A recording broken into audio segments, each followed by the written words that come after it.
May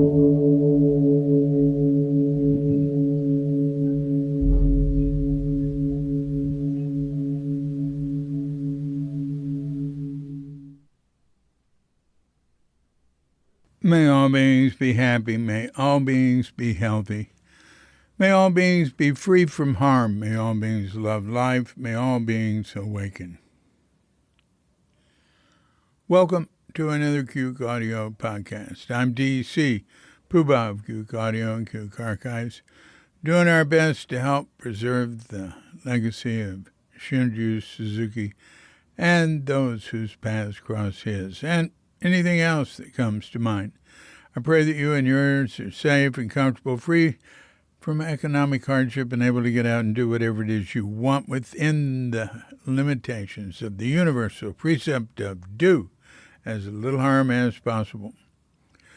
So today we have a guest, Kokyo Henkle, also known as, or formerly known as, the translation of Kokyo, I think. We talk about that. Luminous Owl. That's what my wife says. Now, who are you talking to today? I say, Kokyo. She goes, no, who's that? I say, Luminous Owl. Oh, yeah, great. Tell him hello. Everybody likes Kokyo. He came to Zen Center while I was in Japan, so I think around 1990. And, he's pretty much been there ever since. Been there or India, or he's had a really uninterrupted life of spiritual practice. And he's a very cool guy. Right now he's at Green Gulch Farm, where he's going to be leading a 6-week practice period. He was at Crestone Mountain Zen Center, Richard Baker's place, I don't know, months and months ago. I remember he was there because, anyway, we talk about that. He's been in charge of the Santa Cruz Zendo. Now he's married to a woman named Shoho, I think it's Kuebast. Let me look. That's right, Kuebast. And they have this place, which he talks about, called Bright Window Hermitage. Now, you can find it online at BRIGHT Window Hermitage. Bright Window Hermitage, with no spaces or dashes, .weebly.com, WEEBLY.com. That's the platform that puts it up for them. I'm going to read you a little from what it says here. A bright window beneath the green trees, jade palaces and vermilion towers can't compare with it. Zen answer, Shito. Song of the Thatched Roof Hermitage. Now, before I said that was Shito, you might have thought, oh, wow, they've got a place with jade palaces and vermilion towers. Anyway, it's on the Tassajara Road, not far from Jamesburg. And in the podcast, we describe exactly where. So I'm going to read you what it says on their nice little website for it. And if you go there, you can see pictures of it. It's very small. Bright Window Hermitage is a Buddhist practice place for solitary meditation retreats, group retreats, and Dharma study in the Santa Lucia Mountains near Carmel Valley, California. Retreats at the Hermitage are especially for those who already have an established meditation practice and want to deepen their practice in a more focused and silent environment. The Hermitage relies solely on the support of donations to offer these programs. Kokyo Henkle and Shoho Kuebast are the caretakers of the Hermitage and are in long-term semi-retreat while living there. Kokyo Also travels around the country to lead Zen retreats at various temples, and Shoho is a relief chaplain at Stanford Hospital. They are both ordained priests in the Japanese Soto Zen lineage and also practice within Tibetan Nyingma lineages, listening and contemplating each in their way. They are dedicated to actualizing Buddha nature and invite others to join in this humbling, challenging, and joyful endeavor for the benefit of all. Bright Window Hermitage is a nonprofit 501c3 organization. All donations are tax deductible and deeply appreciated as this practice place continues to be developed. Okay, cool. Well, look, let's give the gentleman a call. Now, we don't start off with like him answering the phone and saying hello. I'm using this program called Squadcast, and so we had to screw around for about, I swear, over 30 minutes to get connected. So we start off, not saying hello, but it's like saying God finally or whatever.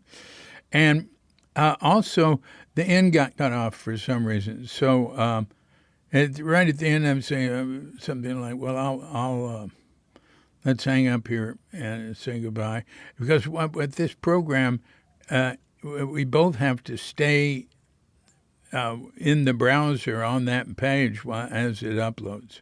Anyway, I'm going to move away from Squadcast to Audio Hijack, and we'll see how that works. So anyway, I'm sure it will all work out, and we will continue to have fascinating podcasts forever. So let's give Kokyo a call here. Yes, very good. We are recording. Yes. Oh my God. Well, thanks for being so patient and sticking with all this difficulty. So, how you doing? What are you up to? Well, I'm here at Green Gulch Farm, Green Dragon Temple, leading a 6-week spring practice period. 6 weeks. Is that normal? Yeah, that's normal. In fact, it's so normal that this is the 80th practice period at Green Gulch, which is hard to believe. Whoa. Yeah. Yeah, every fall and spring. Must have been 40 years of them.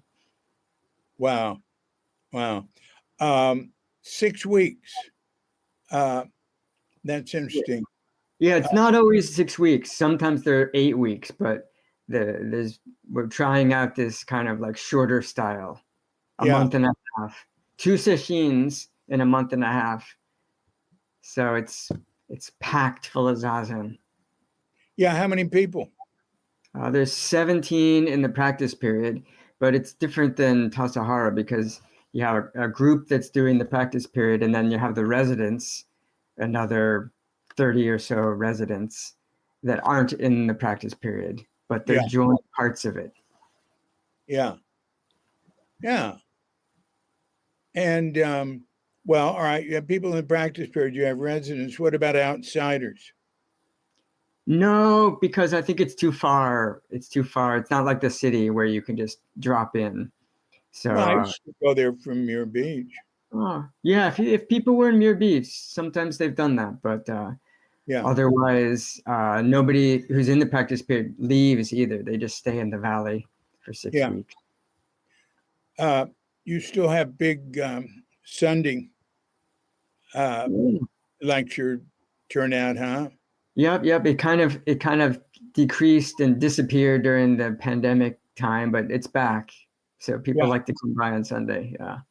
Like a big crowd. Like I remember we used to get like 300 people on Sundays. It's not quite at that, but maybe 100. So now you're there, but I know you also started a retreat on the Tassajara Road shortly after leaving the Jamesburg house. So tell me about that. Yeah. It's called a Bright Window Hermitage. And so my wife Shoho and I, we've been looking for a place for a while to have a like a small retreat center in the mountains somewhere. And we looked all around. We weren't really looking around Tassajara Road, but this place turned up there. And when we went to see it, we thought this is the place. It's very beautiful. It's like up on a hill overlooking the valley, kind of the opposite from Tassajara. I know the road pretty well. So you go way up, and then it bends around right, then it bends around left, way up there somewhere, huh?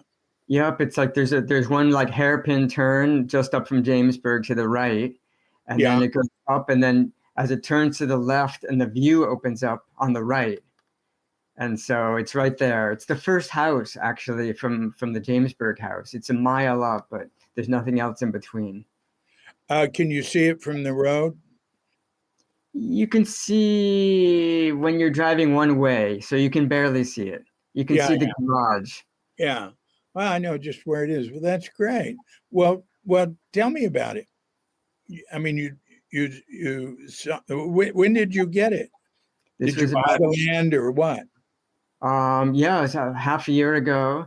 This was like some inheritance from my late parents.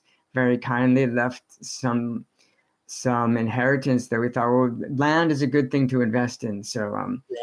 So it's we were looking around the Santa Cruz Mountains, and but it's just too expensive up there, Silicon Valley area. But you come down to Jamesburg, it's so remote out there that we found this 40-acre plot, and it had a small house, basically a yurt, like a an insulated kind of wooden yurt with another room off of it, and then a very steep hill. So there's only a small building envelope, as they say, like a flat enough area to build. And the rest of these 40 acres, you can't even walk on it because it's so steep. Uh, But so it does mean that the closest neighbors are like, you know, a quarter mile or more. So it's very quiet. uh-huh. Uh-huh. That's great. That's great. But you have more than one structure there now. So there is this one, it came with this one house and then a big garage kind of barn that could possibly become a Zendo, but it's right now it's just like a workshop. And then we recently built, since we got there, we built two small retreat huts. One very small, like 7 feet by 8 feet, so just enough to sit in, and you could sleep in it, but very Yes. small and low budget, but in beautiful kind of on the edge of a cliff, looking out over the view. And then another one that we built for guests to be able to come do retreat. It's a little bit bigger, the guest one, and it's got a tiny kitchen and a tiny like composting toilet. Mm-hmm.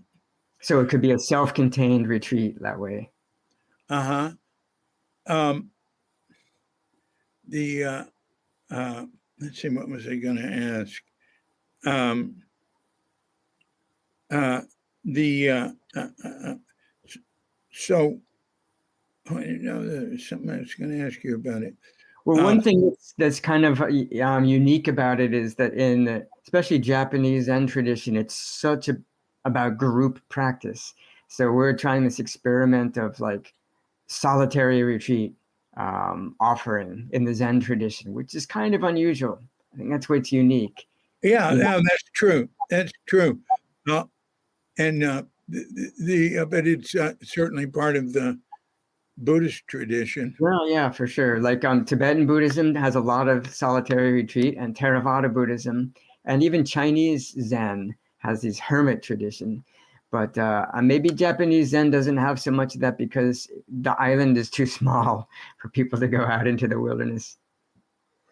No, there's some of that. There's not much, but there's some. But Like you practice Sogenji with Shoto Harada Roshi, right? right, Because I heard they have a little hermitage, a little like retreat cabin above the monastery. Oh, It might have okay. been after your time, I don't know, but I've heard people can go up there if they want and stay for a week or two. I think that was there when I was there. I used to go walking up in Oh, those hills. That was great. I mean, right? There's all these trails and up wow. there, and there's hardly ever anybody on it. Um, And he himself, Harada Roshi, as you probably know, did this like solitary wilderness retreat before he became a teacher. Did you hear about no, I that? didn't know that. I didn't Yeah, know. yeah. He spent some time, like maybe a year or something, just practicing zazen on his own in the forest. Is that right? Yeah, so What it's part? unusual. Where? I don't know where. Actually, you can get to remote places in Japan pretty easy because Japanese stick together. Ah, You know, so like if I a couple of times I rented a car. Oh God, that's so neat. It's because your life is all it's all where the train lines and the bus lines are, you know.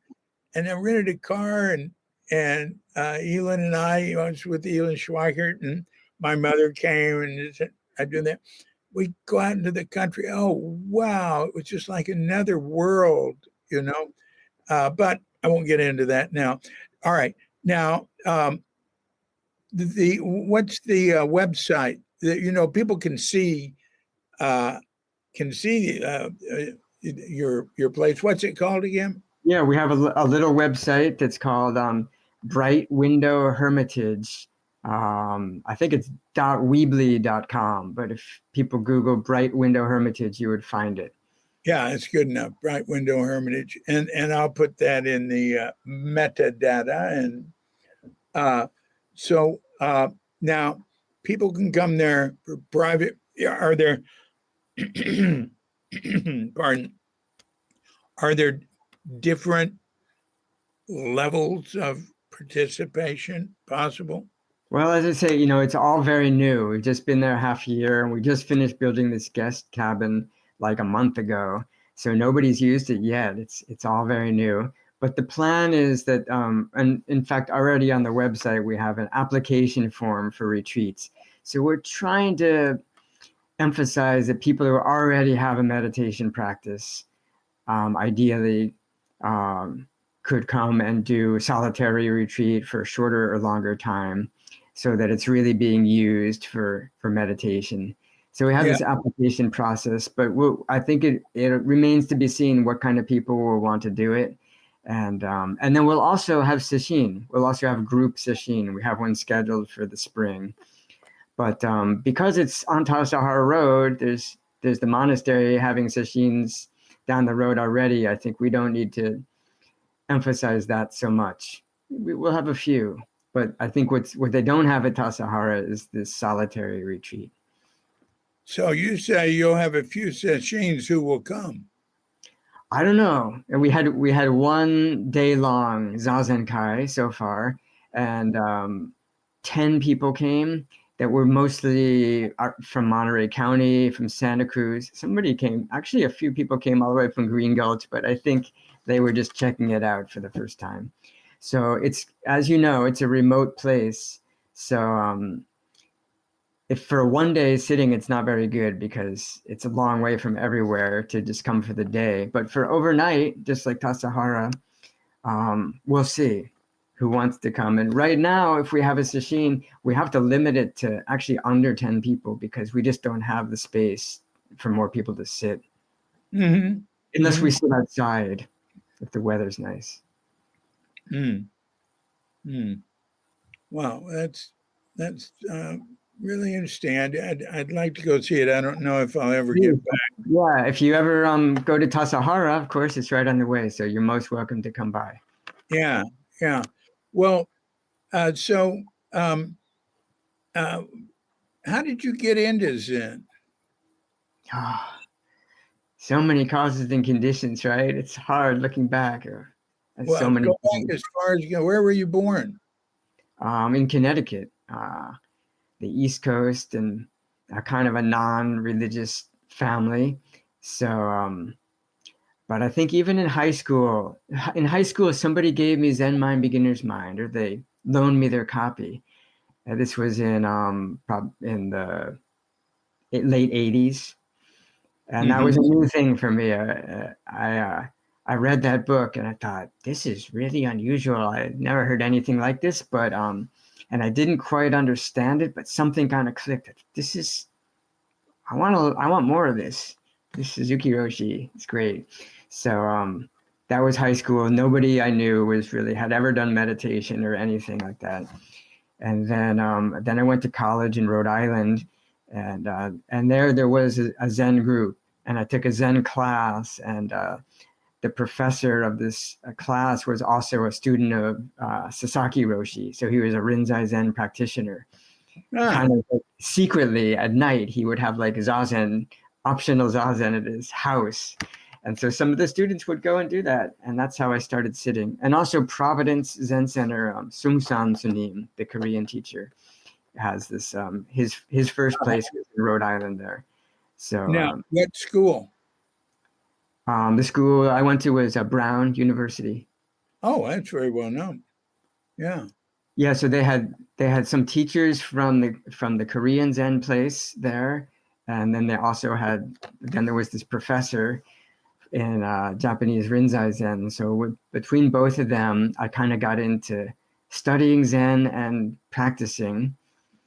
And also at that time, I was exploring the psychedelic realm, and they kind of fused for me. That was like those experiences were kind of confirmed by the writings of the old Zen masters. They're the only ones who know how to talk about this. So, and I was also, during these college years, I was a major Deadhead. Really? Yeah, I was a big fan of the Grateful Dead, like over 200 shows. No kidding. I went on tour with them. I followed them around the country. Wow. For a couple of years. Katrinka, my wife was close with the whole Dead scene. Her first husband,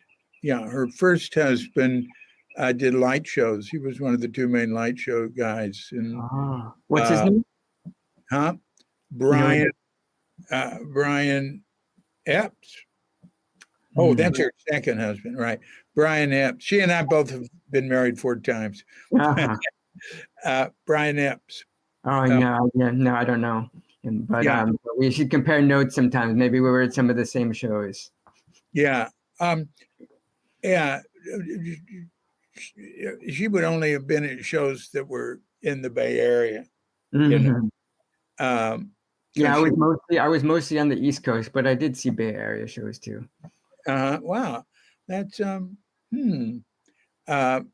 were you familiar with who's the fellow that wrote the book Skeleton Keys? And I did a podcast with him, and he was around Zen Center some.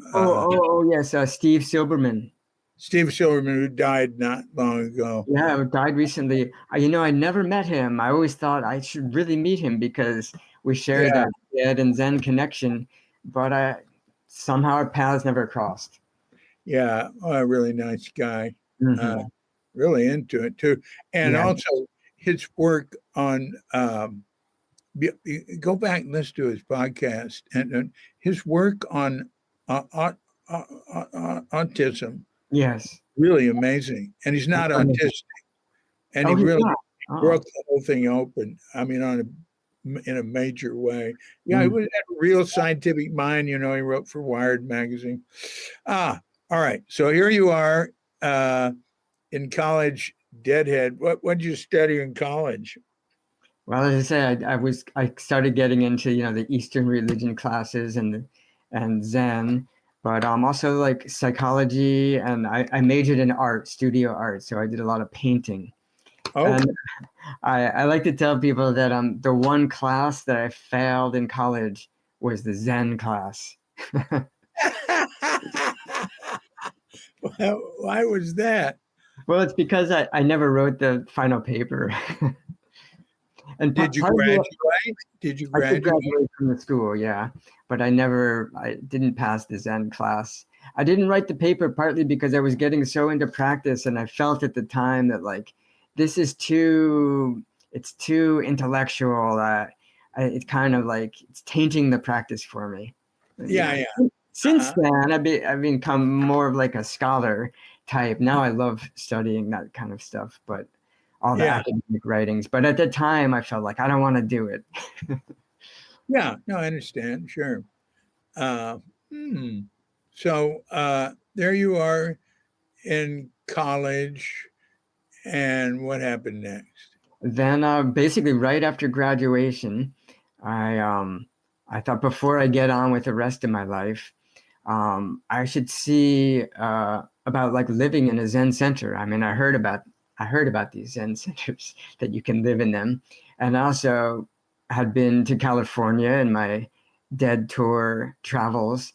So it was winter when I graduated, and I thought I'm going to California, and I know there's some Zen centers out there.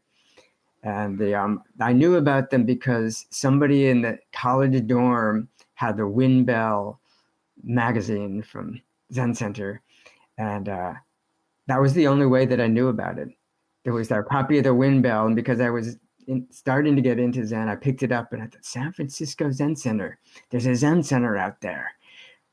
And then when I graduated, I thought I'm going, and I remember I was halfway across, and I took a Greyhound bus out there with a backpack, and I thought I'll just go. And then I think I called Green Gulch on the way, and they said you can't just come. If you come as a guest student, you know you have to pay some. And I didn't have any money, so like you have to at least pay a little bit. And I was like, well, sorry, I can't come then.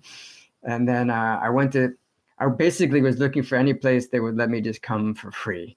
And the one that said okay was a City of 10,000 Buddhas. Sure. You know that place? Yeah, Yeah. Master Hua, right?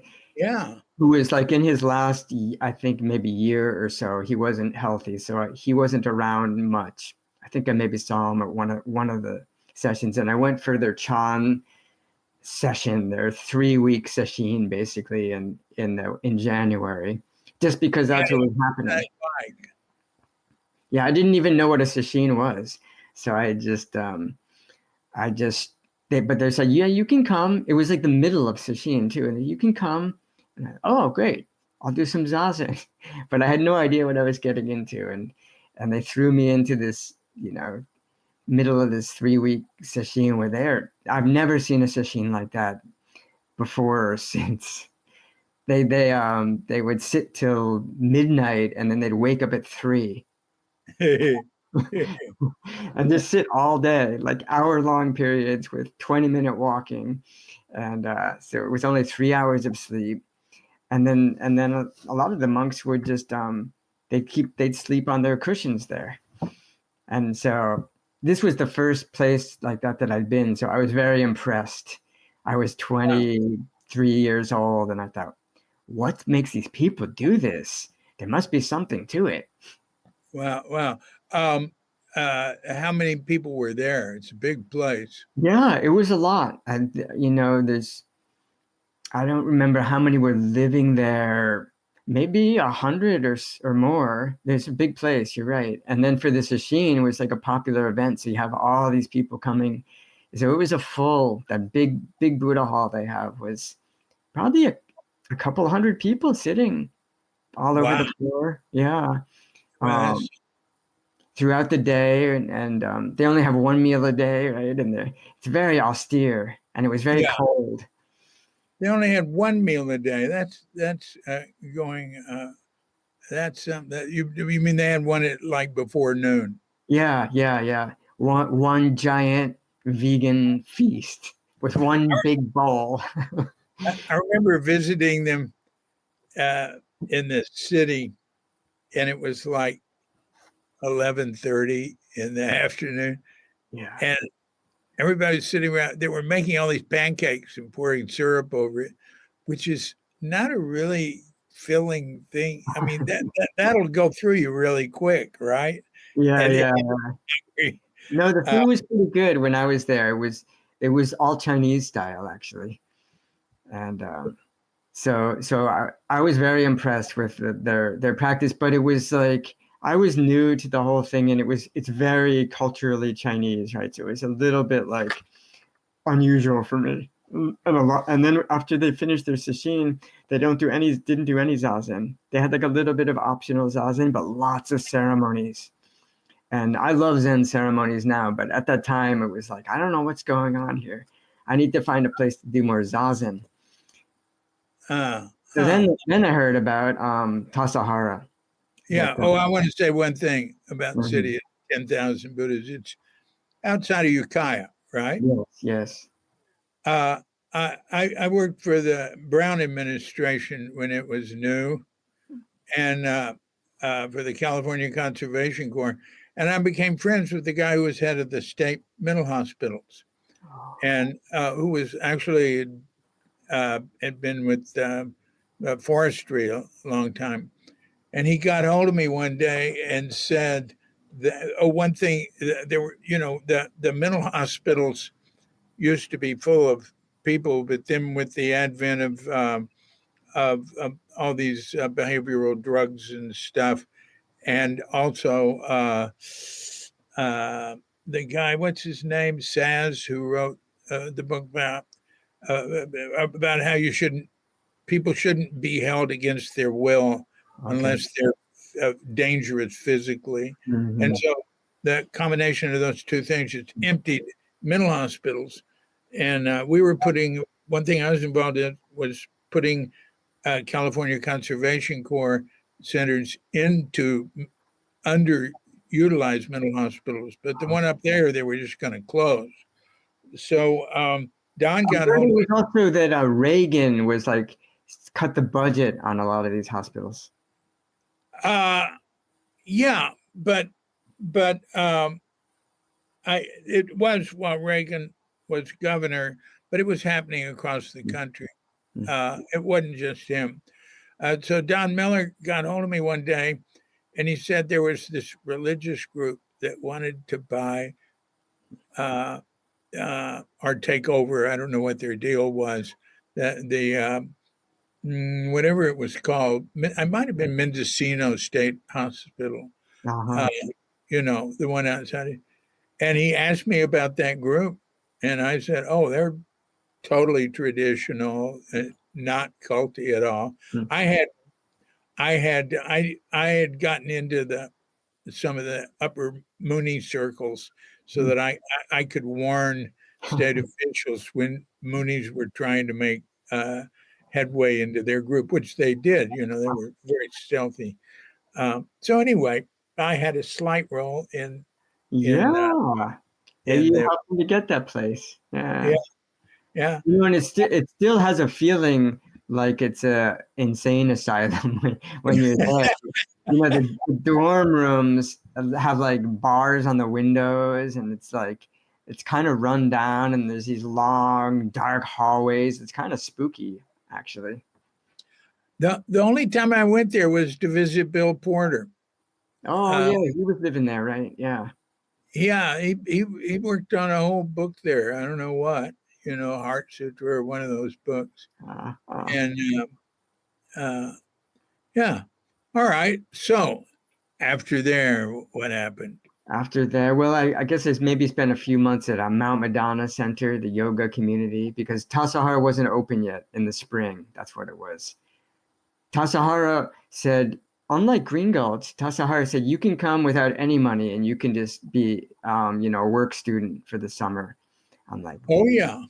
So they're unique that way, and I think they're still unique in America. Well, I don't know. I think it might have changed some from year to year, but yeah, it might have changed some. There's been times when that's true, but when we first started, there's so many people wanted to be there, is that we charged like $1 a day or something. But I can tell you, anybody that wanted to be there that was solid, they could come. Okay. They could come be there. Hmm. That's right. Now, wait a minute. Mount Madonna. Do you know that Baba Haridas is the Oh founder? yeah, Hmm. yeah. I spent a little time with him, but I never went to his place. Elizabeth Sawyer. Ah, Uh, that was one of her first teachers. Uh, interesting. Yeah.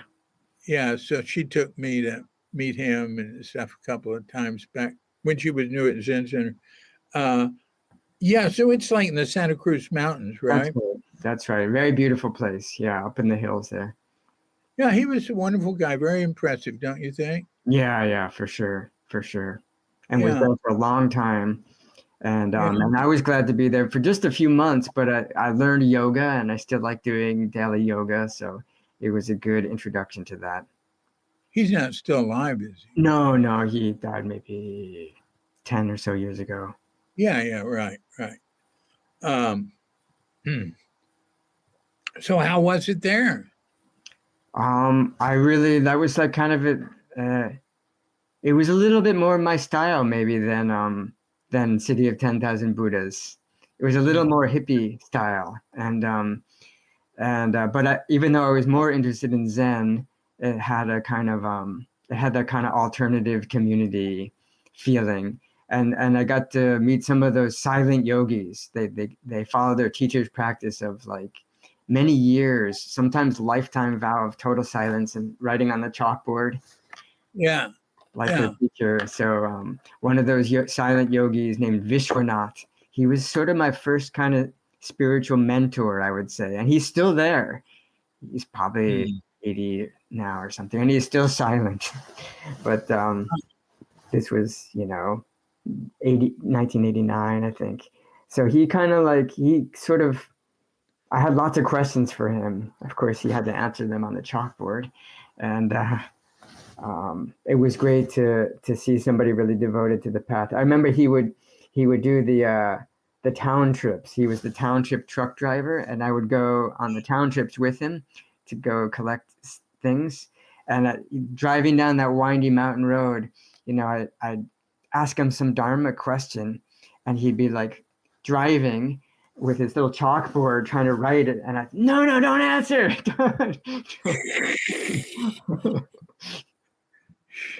Oh, that's funny. That's funny. Hmm. Yeah, so Hmm. and then I went back to Mount Madonna, 20 years later and just to see if he was still around, and he's still there. And so we kind of reconnected. And when I was in Santa Cruz at the Zen Center there, he would sometimes come by and join us for Zazen a few times. Huh. So he was really like, I think, planted some seeds of like, oh, there's people that are really devoted to this inconceivable practice realm, and an inspiration for me. So then I Hmm. went when as soon as Tassajara opened in the spring. That's where What year? this was 1990, spring 1990. Uh-huh. So I remember Catherine Thanos was the Tonto, and of course Leslie James was there, and he's been there almost ever since. And um, Jaku and Shinshu were around then. Uh, Um, so a few of the old timers. Really, Catherine Thanos was, by that time there weren't so many students of Suzuki Roshi around Zen Center anymore, but no, he was around. And I remember you coming down in the summers, probably that summer you were there. no, no. I was in Japan that Oh, year. oh, okay. I was in Japan 88 to 92. Oh, okay. I do remember seeing you there. Yep, yep. I remember working in the dish room with you. I was the Benji Right. working in the dish room, and you would come and help out of the dishes, and we always That's, appreciate that's what I always do. it. And see, when I ran the dining room for the first few years, first 4 years, and we didn't do dishes. We only had three of us, though. But when I go back as a guest, not as a guest, but as for 10 days as a guest student or whatever you say, for a temporary student, uh, I'd I I'd say, can I do dishes? And I get the guest dishes because that gave them another person on their staff. Mm-hmm. Mm-hmm. You know, Nice. the work leader didn't say, "Okay, we we can take one of you away now." Yeah. So Yeah. they liked that. I remember one year I came because I did that a lot. I go for 10 days, and usually with Clay, my Oh, son yeah. Clay. Right.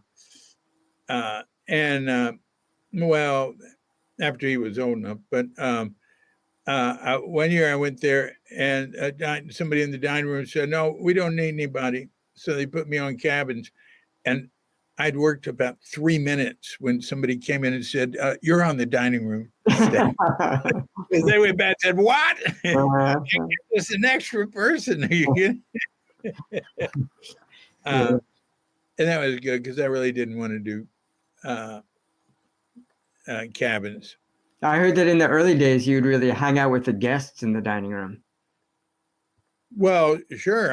I was the closest person to the guests usually, but I was running the dining room, so I didn't. I'd know them, but it was like there were only three of us, so we were busy. Yeah. Right. But I would some guests I became friends with, and I mean, it was a lot of people I became friends with through that. Yeah, that was great. So, what'd you do when you were there? Oh, let's see. That first summer, I think I was thinking that I might make a lifetime career being a farmer because I'd done that when I was in college in the summers. I was trying to learn organic farming. So when I got to Tassajara, I want to work in the garden. I really want to work in the garden. So they did let me. And that was my first summer. Yeah. Good. There's the people, there was always the don't let people do what they want to do. Yes. Right? There's always that. Yeah. Make them practice or something. That's right. And there was always this idea that sweeping was really practicing. And when David Schneider came to Zen Center to live, I was the work leader in the city, and he immediately started organizing everything, and it was wonderful. But it would be being brought up at staff meetings that I was taking advantage of him and he should be practicing. So I'd start off the work period with him sweeping on the steps. Then when everybody was off and they weren't looking away, he'd be he's the guy, he labeled everything in all the closets and the boiler and all that. Yeah. Is he the one that then went off to practice with Trungpa Rinpoche? Oh, yeah. Mm-hmm. And he became head of Shambhala, Europe. He's still there. He's been living in Cologne, for decades. I'm in touch with him. I saw him briefly last August when he came for Richard Baker's Stepping Down and Nicole Baden Stepping Up as the habit. And a bunch of people from Zen Center came. Hey, come, man, you should come in October 3rd, 4th, 5th. Bill Porter is, and this is true, anybody can sign up for this. They don't have a sign up yet. I'm the one who's telling people. They're not even telling people yet. October 3rd, 4th, 5th, Bill Porter is going to be doing a 3-day seminar on Chinese poetry and, translating Chinese Buddhism. In Germany there. Yeah. When I was there, we watched the Red Pine movie. And, they are already Zen Tatsu and Nicole, people really liked his Heart Sutra book and I said, he's a friend of mine. We'd stay with him when we're in Port Townsend, and nicest guy in the world. I said, and I'm sure he'd be happy to come here. Nice. And some bangs of that, and so they're flying Katrinka and me there for it. Oh, great. Yeah, Yeah, Wonderful. that's the only place I've been in the Western world in the last uh, over 11 years. Oh, Is twice I've been there for oh, your events because they you fly haven't me. been to the States, huh? No. Mhm. It's everybody's crazy. They're running around with guns and stuff, shooting each other.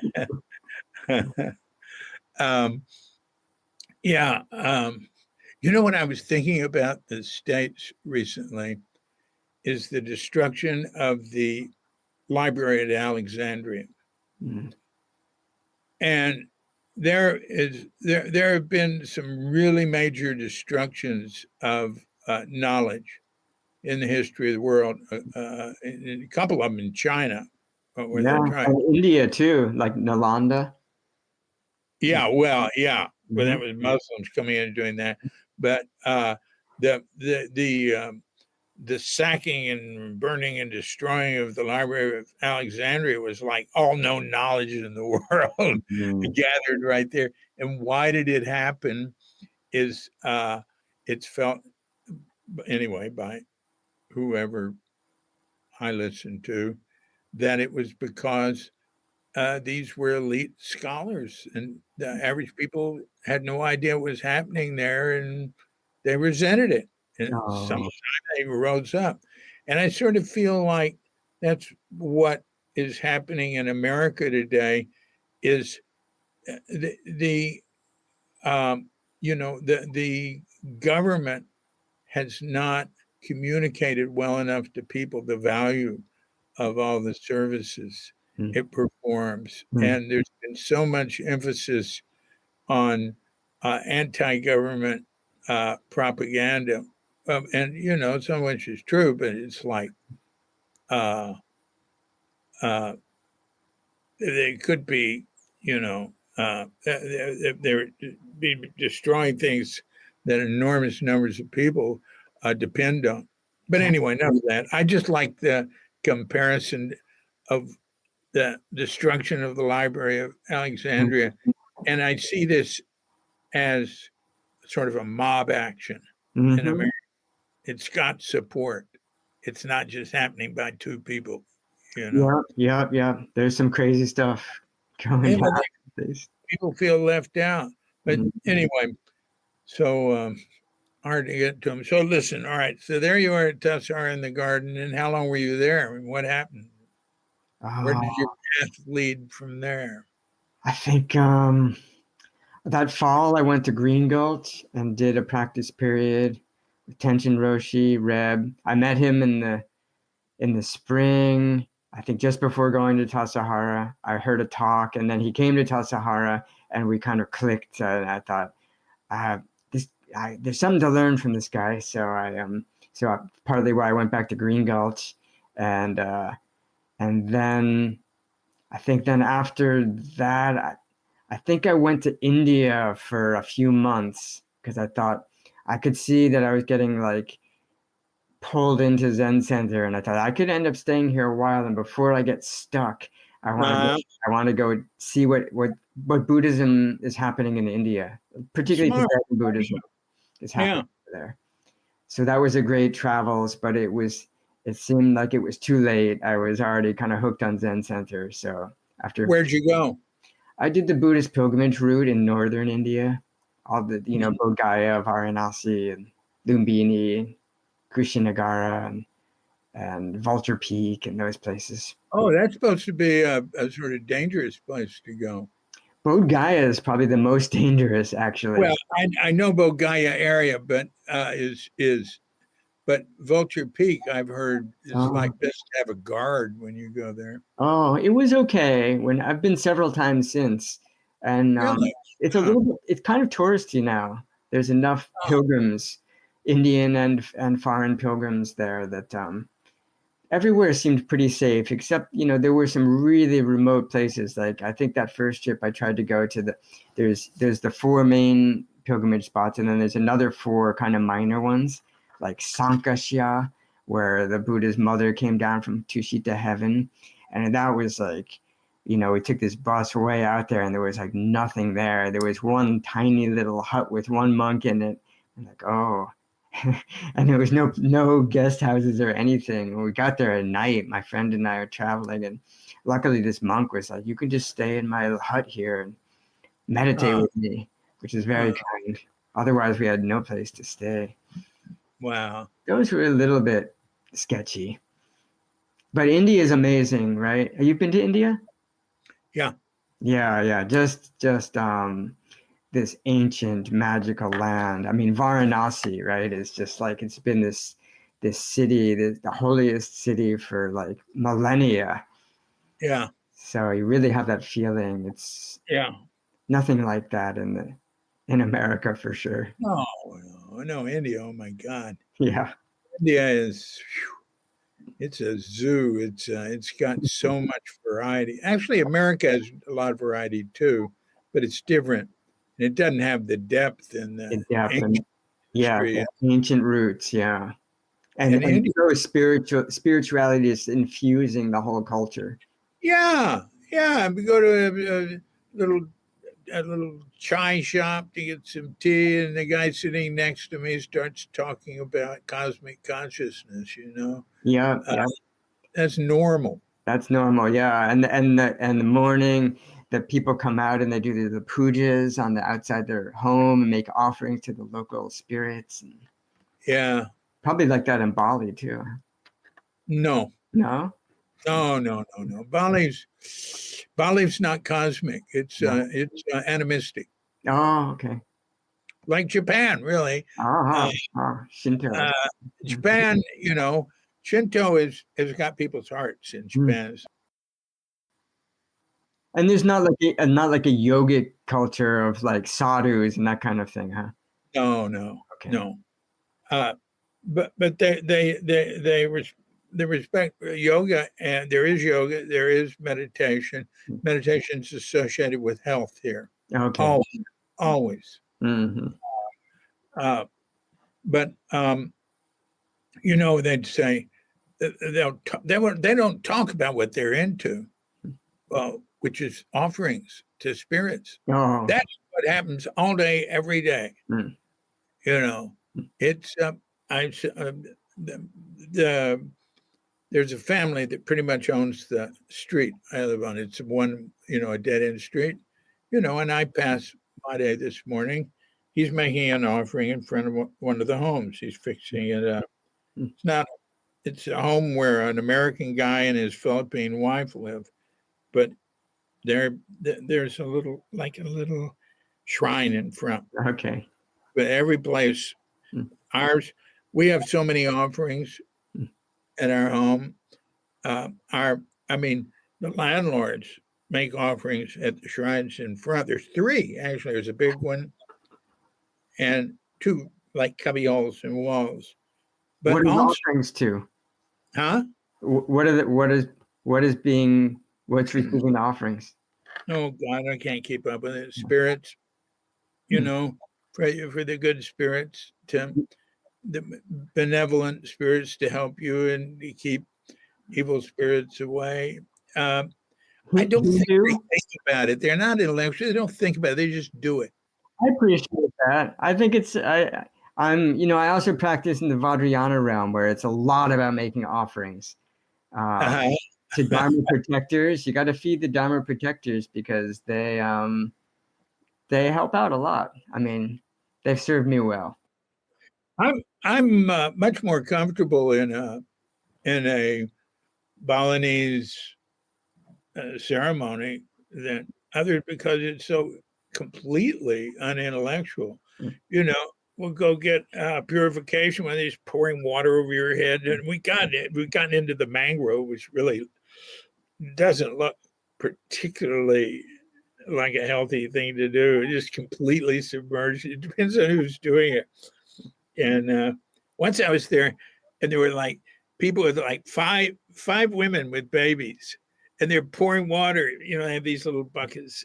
A couple of times over each person, over each baby, and that was my first time. So after that, I call it the ceremony of crying babies. Anyway, all right. So you were in India. Pardon me, get off on some tangents there, huh? Yeah, I love to remember this. I've spent 3 months in North India once and 4 months in South India, mainly living right next to the Ramana ashram, and I loved it. Oh, nice. Oh man, I was thinking of moving there. Mm. You know, it was You know great. Geeta from Huh? Zen? Do you know Geeta from Zen Center who lives near there? Yeah, I Yeah. sure do. Okay. She lived there. Mm, Yeah, but I mhm, decided to go there, mm. and I told her, I said, "Hey, Geeta, I'm going to India." She said, "Where are you going?" I said, "Well, where are you going?" I said, "I decided I'd go to where the Ramana Maharshi's ashram is." She said, "Well, that's where I live." That is, yeah. Oh, coincidence. Hmm. So, all right. So you're in India. So you've had some real experiences in India, I see. It was wonderful. I mean, I think I've been maybe 4 or 5 times now, always to the same pilgrimage places in the north, and I just really feel like it's a great practice thing. One of the great trips that Shoho and I did was we said let's do a group pilgrimage. So we put the word out and to see if some Zen Center people wanted to go, and we had 20 people go Wow. on the pilgrimage. And we rented a bus with a driver, and so we just had them. We could like kind of like spontaneously go places because we're just like the bus for 3 weeks or something, wherever you want to go. What year? This was like when I was in Santa Cruz, so 2012, 10 or 12 around there. I think the roads might have been better than I went across the whole northern India on that in 2003. Oh, And I went with a film crew no. well, with two guys who were making a film. And it's online about going across the trunk road, right? And No. they picked me up at like Varanasi because their assistant was too frightened sitting in the front seat going down the highway. Yeah, it was like giant trucks barreling straight at you Yeah, constantly. yeah. Yeah, some roads were okay when we were there, but some of the more remote places was pretty rough, and the bus almost got stuck a few times. We had everyone get out and push the bus. Like it would have Uh, there's a bridge that's out, so you have to drive through the creek bed with this giant school bus, right? And wow. there was like there were some really rural areas where I didn't know if we were going to make it or not. But most of the roads are kind of okay now. Around, Yeah, well, they were working on making the what's it called, the Grand Trunk Line or something. The those four big cities, Delhi, mm, uh, and it's like Patna, Ka, Ka, the one Calcutta. Calcutta, Hmm. Kolkata, Chennai, Mm. and Bombay, Mumbai.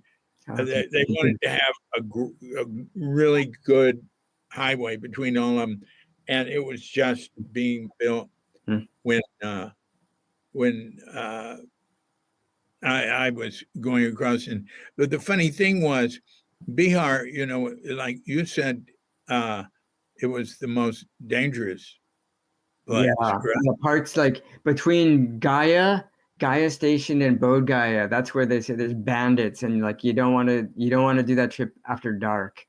That's right. And you know what happened to us? We got a flat tire. Oh no.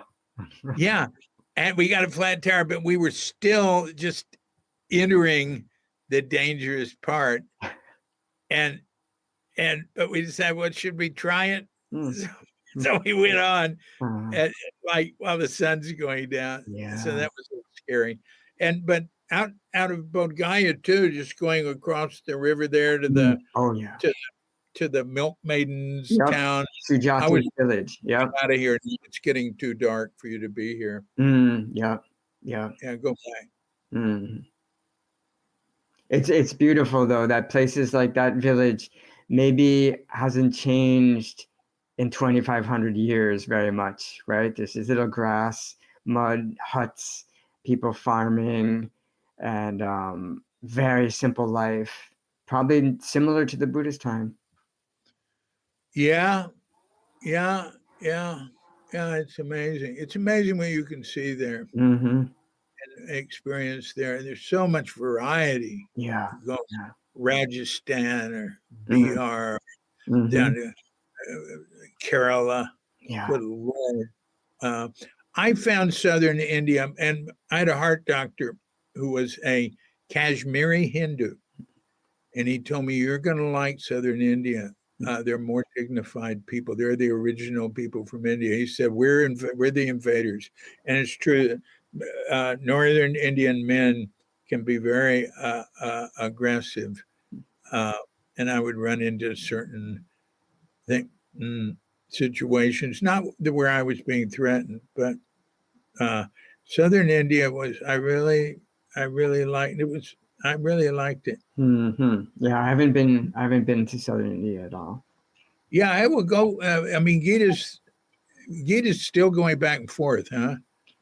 I think she might be mostly in India now. I haven't seen her over here for a while. Yeah. Well, yeah, hey, go go visit her, man. That's Mm-hmm. pretty neat down there. And the Ramana ashram is Mm. wonderful. Uh, okay, so all right, so you went to India, then you come back. So what happened then? Then I pretty much stayed at Tassajara for maybe 5 years or so, at least. I really liked Tassajara life, summer and winter, going through those cycles. Um, so stayed there and maybe left and traveled for a little bit, but between Tassajara and Green Gulch, with a few travels here and there, it was almost 20 years. I think 19 years with some travels in the middle. So Well, I never really, I just liked living there. I never really thought of doing anything else, except I did spend almost a year in Japan at Bukokuji. oh, you were in Did Bukogaji you ever go with there? Tom. Yeah. Oh, yeah. Oh, I've been there. I've met him. Yeah. you practice with Tangen Harada Roshi? No, I just went and met him one day. Oh, okay. I went when I was first there. I was going from place to place, and I went and saw Seiki Harada Oh, yeah. at Hoshinji, Hoshinji, yeah. Mm-hmm. and then and walk what a 5 minute walk. Yeah, right next door. Yeah.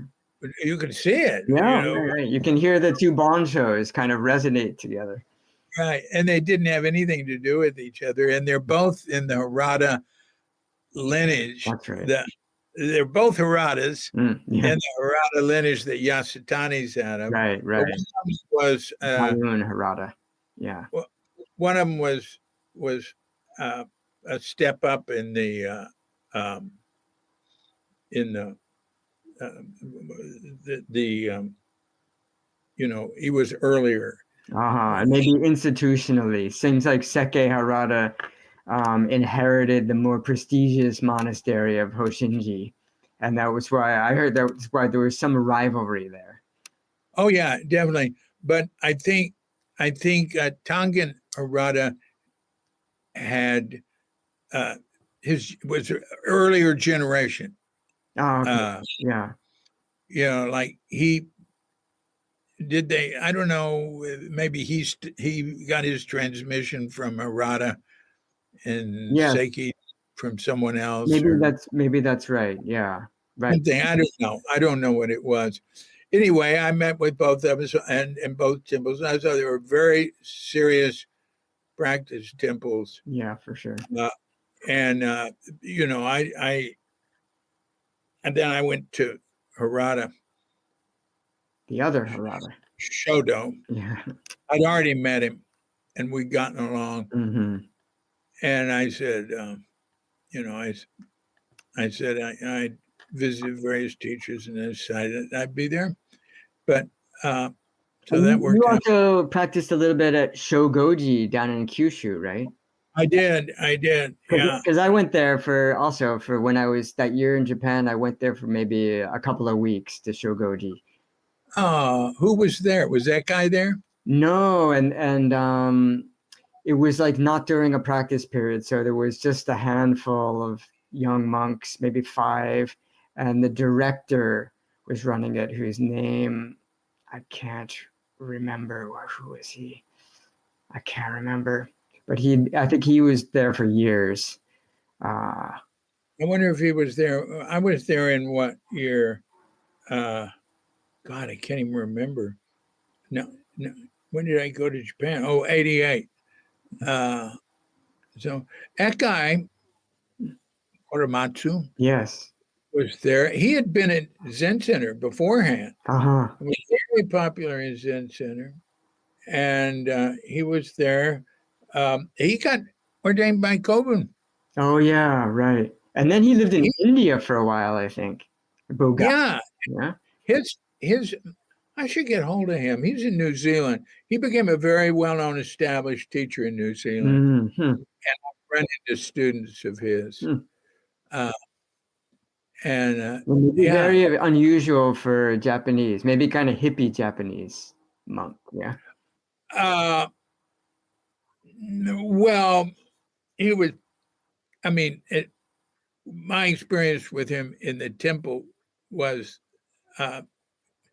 he was trying to be, traditional. Yeah. So I didn't experience that. And he wasn't hippie like Ryuho Yamada became a real hippie. Mm-hmm. And I'm thinking of. I mean, that guy was never a wild person, but he wasn't he wasn't a guy who grew up in a temple. I don't know. He ran into Kobun and he was just a layperson and got ordained. I really don't know his story too much, but like he started practicing Zen in America and then went and did it in Japan. Right.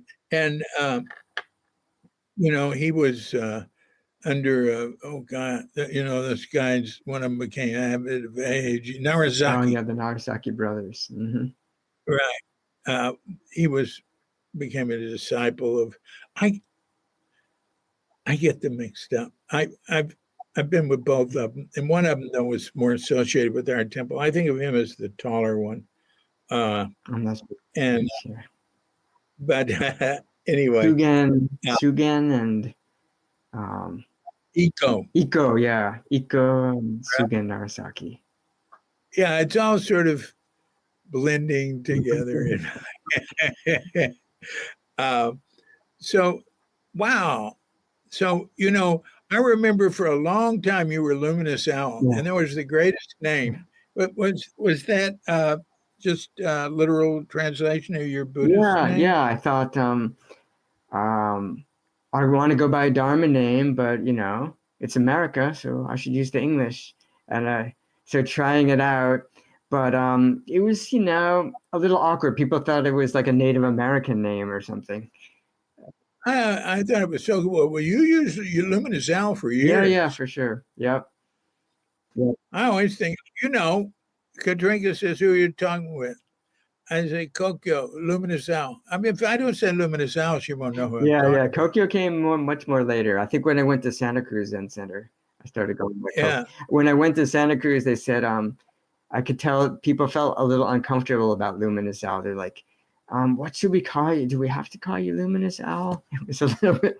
So I said, okay. How about Kokyo? Yeah, it's sort of hippie name. Yeah.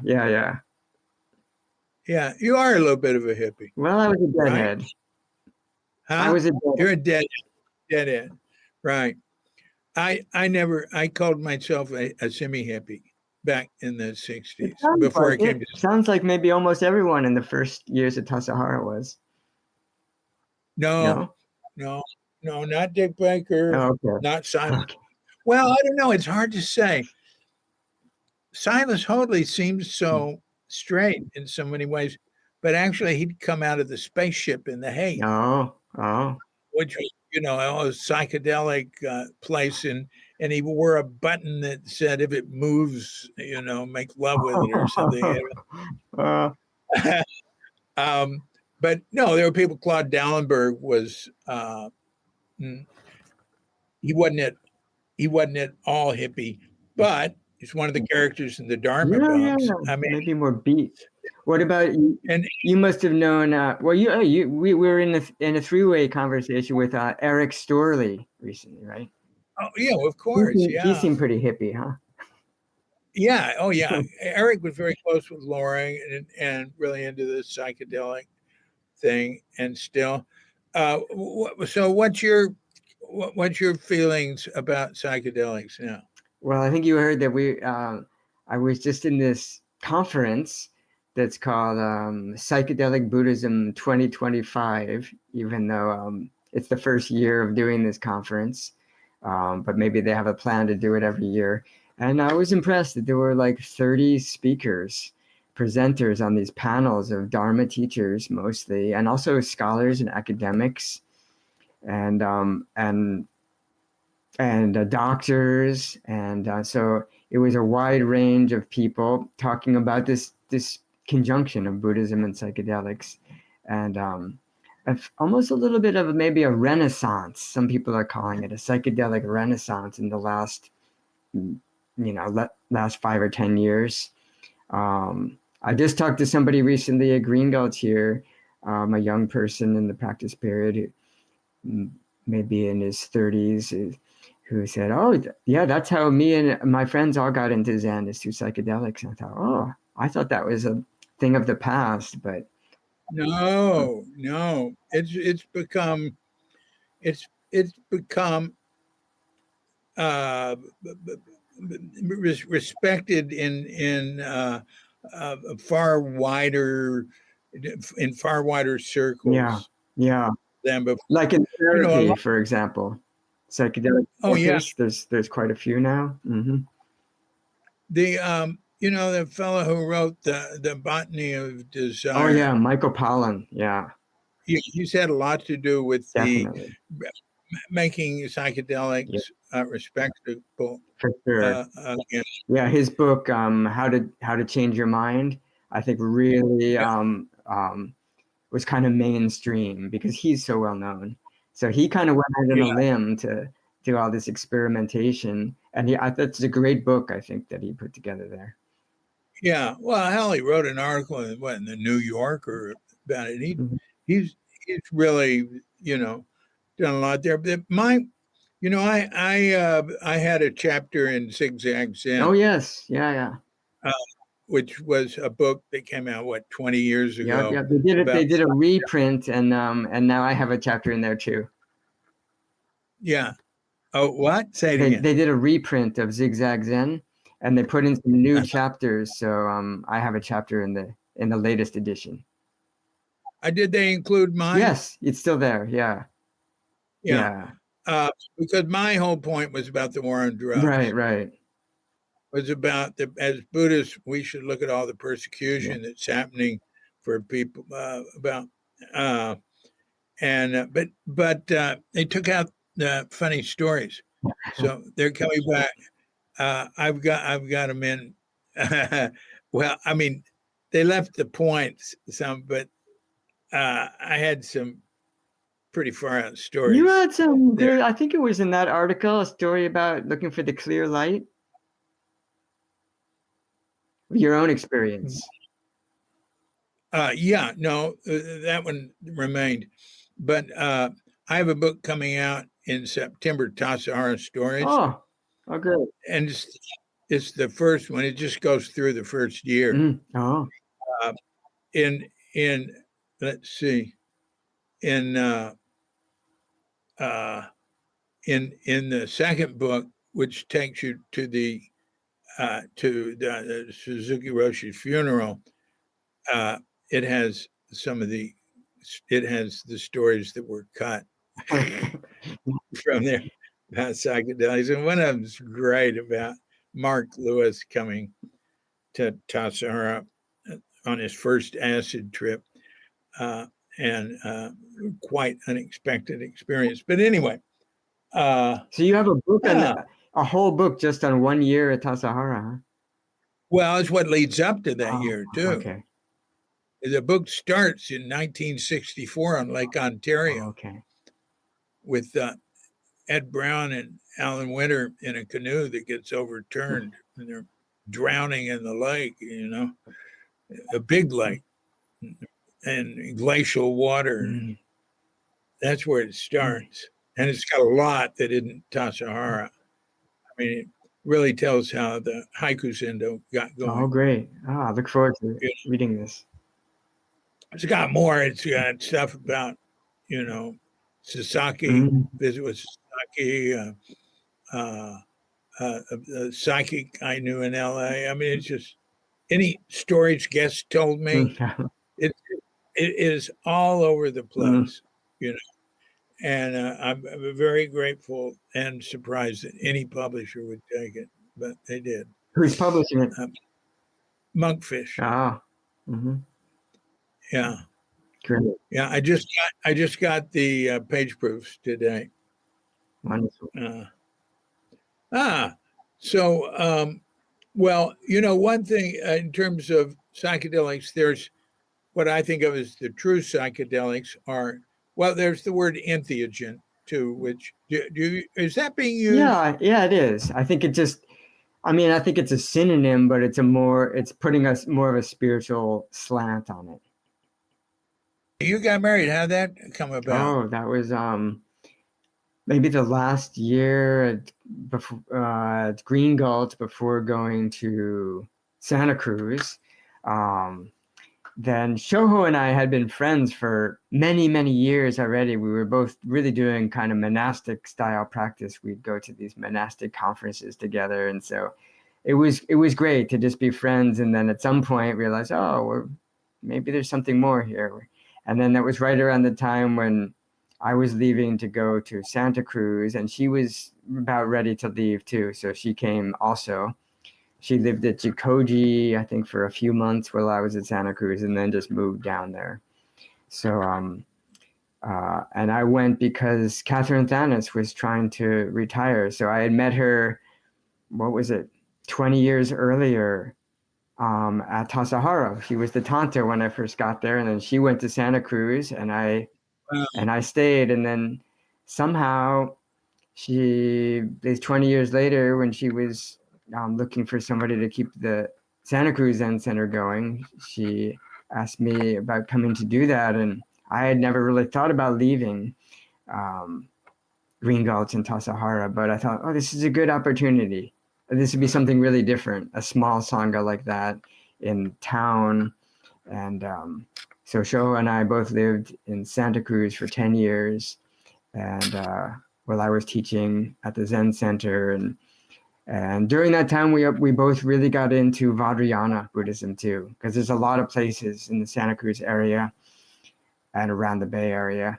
And so Lama Tarchin, I don't know if you ever met him down in Santa Cruz. There's and then Shoho went off to Nepal and went to school there for 3 years at Kathmandu, doing Buddhist studies. Oh my gosh! Yeah, so I spent a lot of time there, and in the winters usually visiting her, and that was wonderful to have that time and really connect with a lot of teachers over there, and amazing practice community in Bodhnath, Kathmandu. Have you been to Kathmandu? No. It's a really vibrant Tibetan. I mean, the area that's like the Tibetan Buddhist part is very international. A lot of great teachers come through from Tibet, and then a lot of Westerners come to practice there. So so that was it's been Dharamsala. Oh yeah, Dharamsala is a little more like the very similar, but more like the Gelugpa Tibetan community, and this Bodhnath, Kathmandu is more like the other schools, like the Nyingma and Kagyu lineages. Yeah, so I really connected with the Dzogchen practice, like Sokni Rinpoche and Choki Nyima Rinpoche, his brother, Dzogchen, Mahamudra, because it's very similar to Zen. And then over the years, it started growing on me, and the more particularly Vajrayana tantric elements of deity visualization and mantra recitation, I love that stuff now. I don't think I could have started with it, but after a couple of decades of Zen, it was like I fell right into it. The Vipassana is that. Well, I've done it with Myanmar monks, and one Myanmar nun who's sort of a renegade and has become a teacher with her own group.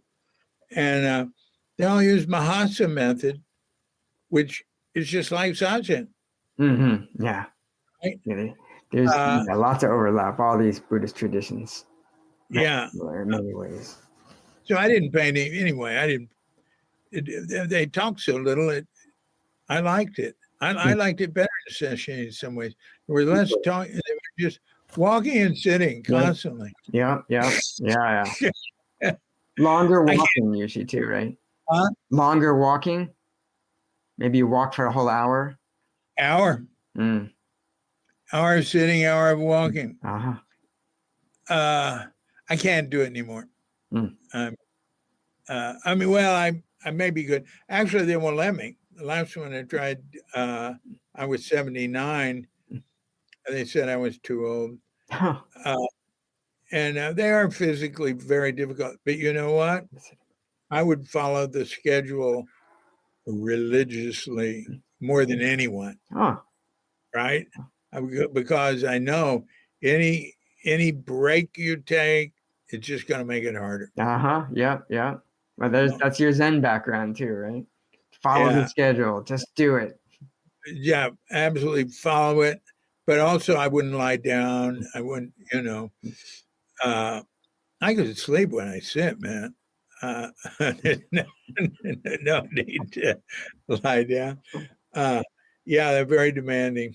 I would get cramped. A funny thing happened on the last two retreats. On the last day, as soon as it's over, I mean, we're down in the dining area, and there's tea and some goodies, and their rides are coming. All of a sudden, I got monstrous cramps in my arms for hours, and my hands.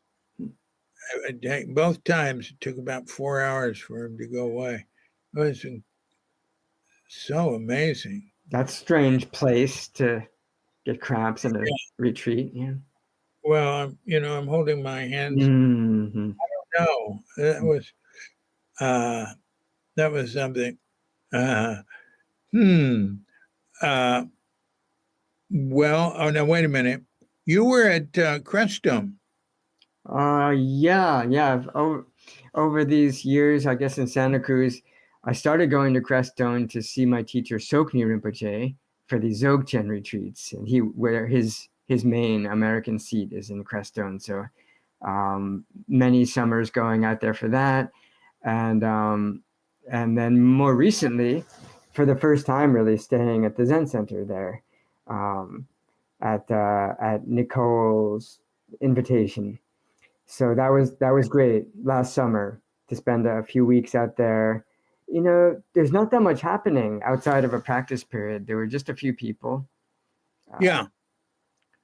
But it's such a beautiful place, and they really have a nice practice set up there. Right. They've had trouble having enough staff there, getting enough involved. But they've hung on. Boy, they've hung on a long time. Germany is a much more vibrant thing. Seems like it, yeah. Yeah. And I've spent time in both places, but I like Germany. The one problem with Crestone is I have to be careful about falling down. I'm 80 now, and then falling down it really should be. I have to be aware of it all the time. I walk, and I can do things, but I'm just and I go up and down stairs. I have very steep stairs to come up here. I go upstairs multiple times a day. I do, man. This is like mindfulness. Right. This is not mindfulness for some abstract reason. This is survival mindfulness and stuff, right? So I'm very careful. And Bali, the sidewalks here are dangerous. They're just holes, and they go up, down, and just all irregular stuff. You just trip and fall. I mean, there's a high percentage of hospital admissions here for people falling down or falling in holes or whatever. and it's much safer to walk in the streets because the streets are pretty good, depending on where you are. I mean, but yeah, it's a mindfulness practice, just walking places here. Yeah, yeah, and you're right. Crestone is rough, and then it snows a lot, and you can't even see what the ground is like. And Yeah. Oh, I don't want to be there in the winter. I've been there in the winter. It gets slippery. You know, ice on the. It gets down to 10 degrees and stuff. Cold. Yeah. There's ice on the stones and oh, But very yeah, beautiful mountains there for sure. yeah, gorgeous. Very high. When I was, it gets hard to breathe. Yeah, it does. Yeah, definitely can feel it. I lived in Santa Fe for a year, and that's 7,000 feet. And it took me months to get used to it. Yeah. And the thing that helped most was the humidifier. Oh. Yeah, because it's very dry. It's true. It's very dry. Yeah. So, and you have been focused on practice and teaching, and that's amazing. I've never really done anything else, like right after college, I came out to Zen Center and I never really did anything else. I just, mostly stayed between Green Gulch and Tassajara and then the Santa Cruz. And then some years during the pandemic, it was a lot of just kind of homeless for maybe 4 years, just traveling around because I left Santa Cruz and we didn't have this hermitage yet. So that was an interesting kind of nomadic time, basically staying at lots of small Zen centers around the country, offering sessions, and still that's how my life is kind of travel and do sessions in Texas and around California, and maybe Crestone will be a place too, and Switzerland did the practice period last year. Where? At Felsentor in Switzerland. No kidding. That's great. Yeah. That was great. That's really an inspiring sangha. A lot of people from all around Europe came. And that's great. It's a beautiful place too. Oh God. Stacked. The language thing is a little hard, even though I'm married to a German, I don't speak any German. So she translated some Dharma talks. Most people speak English, but yeah, you need translation there. Yeah. Same at Johanneshof. I still call it Johanneshof. They've acquired this whole big building near it. Now they're going to ZCBA or something. Zen Centrum. Oh yeah, Zen Centrum. Buddhistisch. No, Johanneshof's a nice name. I still call it. And they do too. Yeah. So how did you know Nicole? You said she invited you.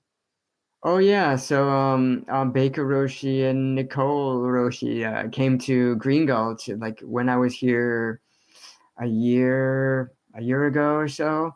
They came to visit for a week, maybe even a couple of weeks, and which was wonderful. I thought, just to have them around, and they would just, they would be there at meals in the dining room and no one would be sitting with them. So I would just go and sit with them and there's a lot to learn from, a lot of great stories from Baker Roshi, especially, right? Yeah. Yeah. So sitting with them. Yeah. I think new people didn't even know who they were. Right.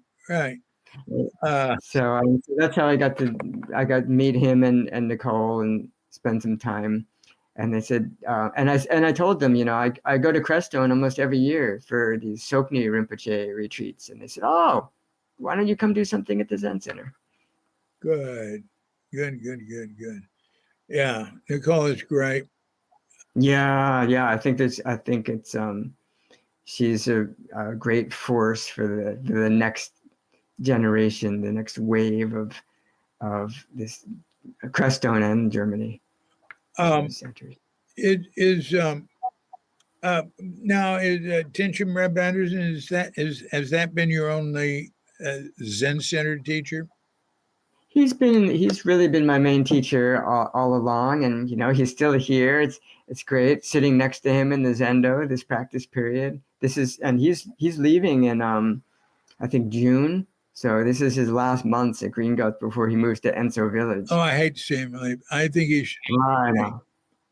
Yeah, it's really, I think that's where, a lot of people have left, but when he leaves, that's really going to be a different Green Gulch because he's Are been they here. forcing him to leave?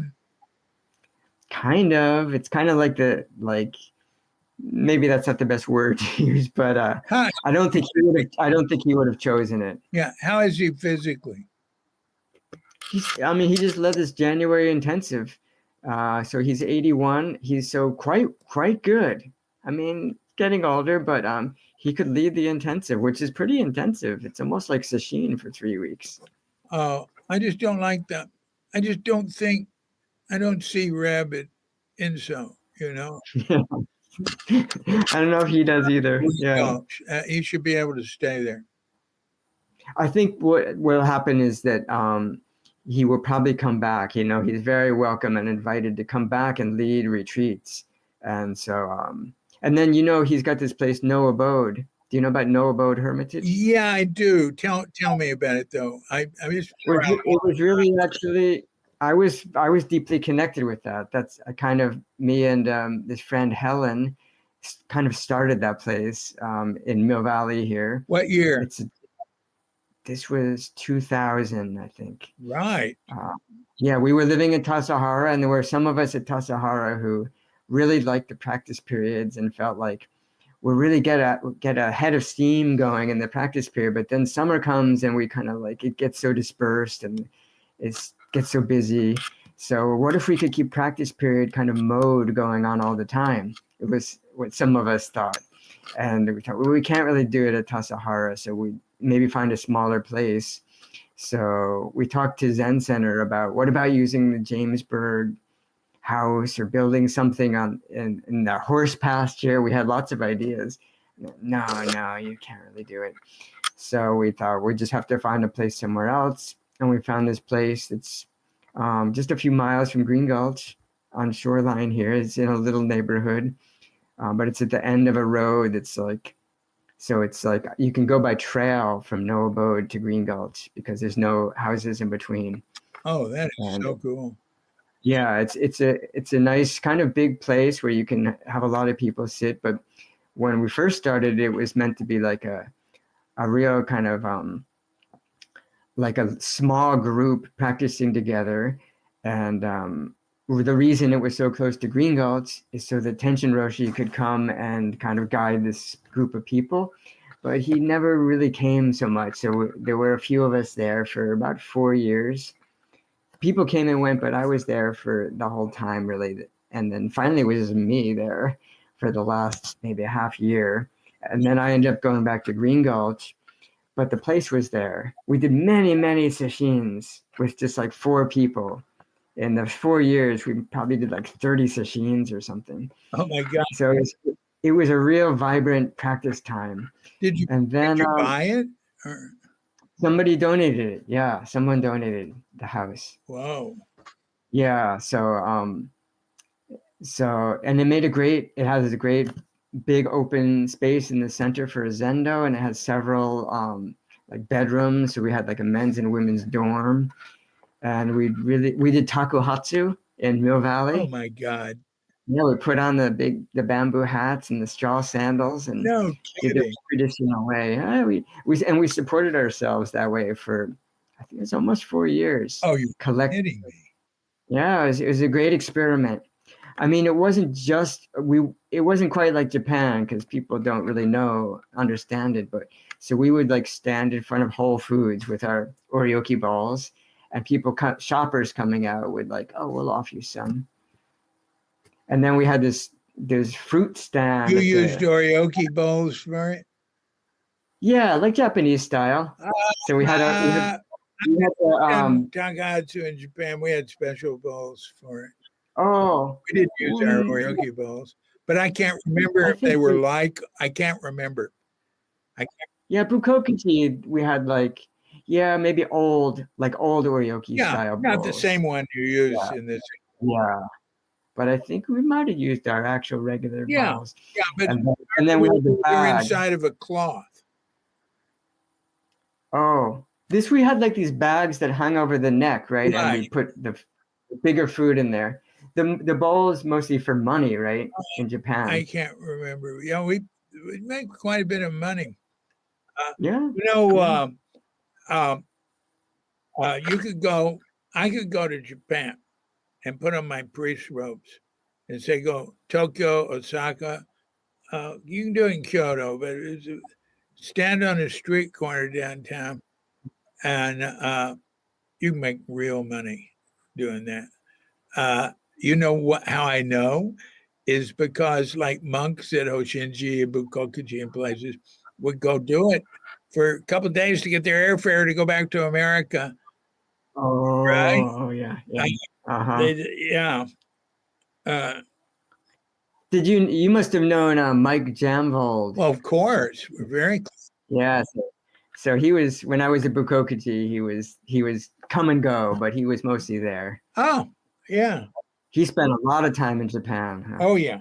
He did. Oh, yeah. I was always in touch with him. Saw him when I went to Japan. Katrinka and I saw him. We were in Japan 10 years ago for 10 weeks. And we had a bed and breakfast, not a bed and breakfast, Kyoto for 8 weeks. We spent a week, first we spent a week seeing people, then 8 weeks in Kyoto when we were also seeing people and doing things, but mainly there. And then the last week doing some other little trafficking around. And yeah, we'd see Mike, take him out. He didn't have much money. We'd take him out. We didn't have that much either, but I'd see him at the place for studying. There was the Kyoto cultural centers. I can't remember what it's called. And I wanted to brush up on Japanese. So they had a woman there. I had to deal with the woman. I go for an hour and just talk 2 hours, just talk to her, just to remember Japanese. But Michael never got very far. He was more like in a beginning class. That's good. Yeah, he never spoke much Japanese. Even after all those years there. Yeah. Shunko-san. Oh yeah, Junko. Junko? Shunko. Shunko. I think Shunko. Yeah, no, we never called. He wasn't called. Nobody called him Mike anymore for years. It was Shunko, right? And he died sort of tragically. Yeah, I heard about that. Pneumonia. No one was around. Right. He lived with this German fellow who was the priest of, I guess, a Soto Zen temple, and without much happening in it. But he'd go off. Michael would go off and do sessions with Shoto Arata. Oh yeah. And he practiced with all those great teachers in Japan. He really and he'd go back to America every few years or something. I remember for a while he was in a temple in Shikoku, that Hoichi Suzuki set him up at, and it was just him. Wow. Like caretaker. He was just sitting zazen all the time. I can imagine. Yeah. Michael was a sort of tortured person in some ways. His father, died denying him and his sister, and just very cold and no heart, sort of, I don't know, Scandinavian trip. And I always felt, there was great pain in him. Yeah, it seemed that way. Yeah. Hey, we just had a an important event happened in San Francisco Zen Center history this Saturday when Ed Brown gave the talk. I saw that. I saw that on Facebook. I At was the impressed. Center. I wonder. I don't know how all the causes and conditions came together, but I was happy to see it. Mako invited him. Oh, very good. Mako stayed with us for about a month last year. Oh, I heard that. Yeah, 2 years ago. I don't know. I haven't talked to Ed or Mako. Actually, we were just communicating with Mako, but we not about that.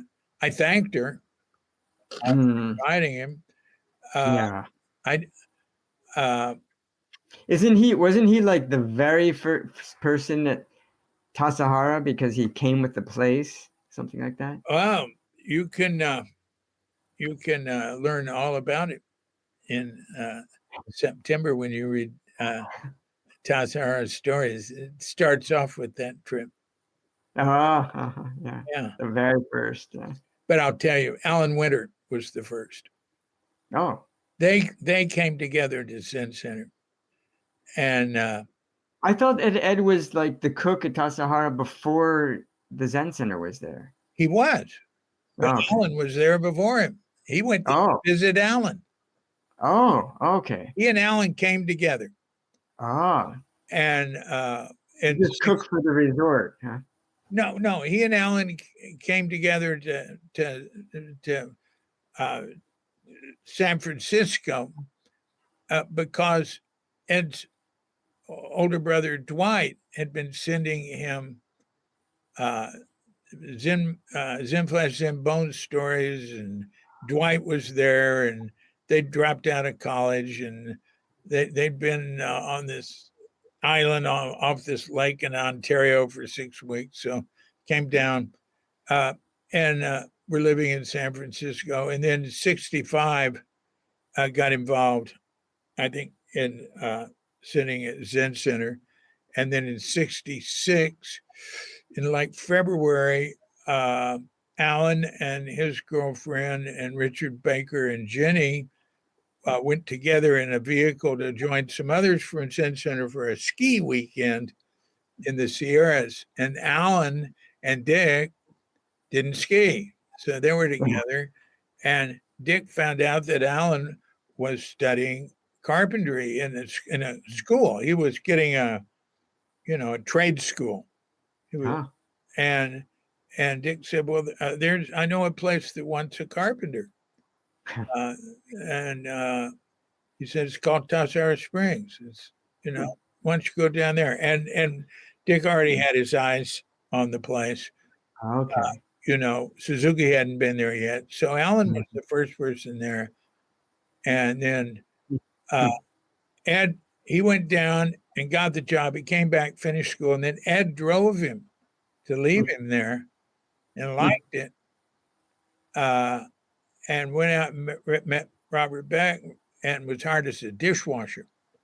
And then he went back, and he had just gotten into cooking and macrobiotic cooking. And then but Bob Beck said, yeah, he could come, but wait till the guests start coming in May.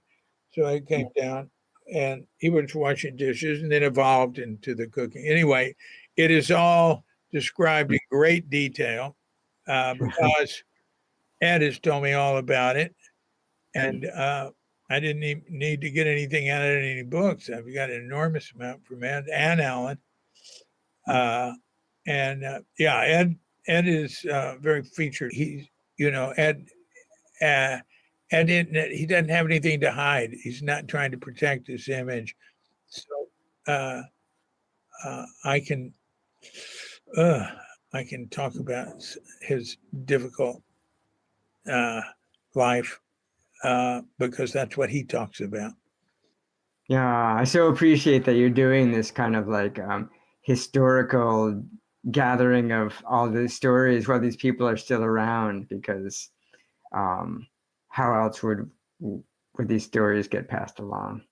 Well, something to do. My favorite thing to do is like this. talk to you now. But, I'm caught up in all this stuff. Mainly, I'm a secretary for myself. But ChatGPT has really helped. It has really been a help. It saves me time. It makes everything so much simpler. Just use it as a tool. It's just like social media, like Facebook. Just use it as a tool and don't get emotionally involved. Don't. Yeah. And no need to form relationships with AI when there's humans around. Yeah, I know. I don't see. In fact, I have communicated with them about that, and I think Richard Baker's using Claude now, and Claude is more programmed to be matter of fact, and ChatGPT is programmed to be supportive and just answer questions. Don't tell me something. Don't be like a cheerleader. Said you're like an over enthusiastic intern sometimes. And don't ask me, is there anything else I can do for you? Please. It's incapable of not doing a certain amount of that. So I am going to get Claude, but I'm not going to get rid of ChatGPT until I'm sure Claude can do everything it can do, because it is just so great. Just any little thing I want to know. I mean, like working with software or something, I don't have to go looking through a bunch of crap. I can just ask it, and it's just instantly. It's not always right. Makes a mistake, but it's really good. Yeah, it's an amazing world in that way. It's hard to even imagine what like another 10 or 20 years is going to look like in the technology world. So thanks a lot, Kokyo Henkle. I am very impressed with your practice, and it's a lot of fun talking with you, and it was good seeing your face again, and until we meet again, this is DC Puba of Kook Audio and Kook Archives, coming to you from Sleepy Sonor with Dog and Bandita Feline Manis and dear lovely Katrinka, and we're wishing you and yours and all of us a grand awakening.